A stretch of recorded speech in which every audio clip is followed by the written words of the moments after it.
For years, Donald Trump sold himself as a super genius. The man says he aces IQ tests. You know how I feel about that, so we don't need to go into that. The smartest man in the room, the one who alone can fix anything and everything. Now, his most common answer as president this term for a man that can do anything and knows everything and is a genius is, I don't know. I don't know. I'm not a lawyer.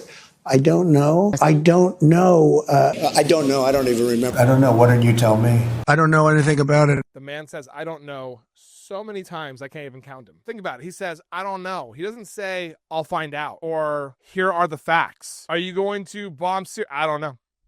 Is Gaza going to start receiving food and stop starving? I don't know. Are you in the Epstein files? I don't know. I mean, no. I mean, like, you know, it's just like, it's like his go-to thing. What we are watching is not confusion. It is a strategy. All right. The strategy is simple. If you claim you don't know, you can't be held accountable or responsible. I really hope he doesn't believe that, because that is not true. And when asked why, he pardoned a January 6th rioter who attacked police officers with a stun gun, I don't know. When asked about photos with Jeffrey Epstein, I don't know nothing about it. He has to uphold the Constitution. I don't know. I'm not a lawyer. The Supreme Court ordered you to send Abrego Garcia home. I'm not a lawyer. I'm not sure if I have to follow that.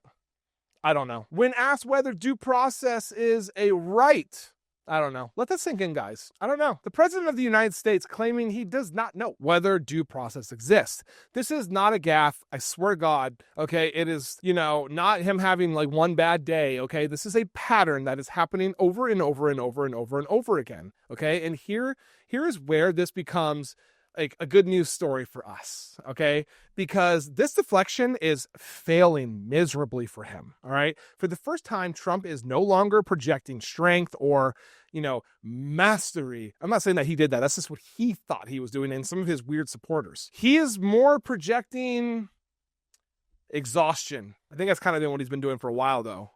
So in the past, when he didn't want to answer, he used to delay 2 weeks. It'll happen in 2 weeks. Just sometime in the next 2 weeks. Sometime in the next 14 days. Okay? A plan was coming. Or details are coming. And now there's no pretense of work. I mean, no pretense of thinking. Just shrugging and ignorance. Like, I don't know. Epstein, no, we weren't really friends. That matters politically. Because authoritarian leaders survive by protecting control. When they start claiming ignorance, it signals weakness, not to opponents, but to the system around them. Courts, Congress, voters, historians, artists, journalists, anybody and everybody that does not agree with him, okay? Every I don't know is a statement that he cannot defend his own actions. And that is where accountability finally gets a footing, I guess I want to say, because you cannot claim total power and total ignorance at the same time. It just does not work that way. I don't think really in any field of work or any situation. Right? You cannot say that you are the greatest decision maker alive and then claim you don't know what decisions you've made. So the more Trump uses ignorance as a shield, the more he confirms the core argument against him, and that is that he is unfit to be trusted with the power that requires knowledge, care, and attention. So this is not about age. Okay, it's about responsibility. And here is the key point. Democracy does not require a perfect president. It requires a responsible one. Right now, Trump is making the case against himself. And he's doing it every day. Not through opposition attacks, not through partisan spins, but through his own words.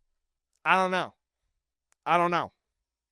That is not a defense. It's more of an admission of anything. I mean, come on. And that is why this moment matters. The man is digging his own grave, which is good for us. He just needs to do it faster.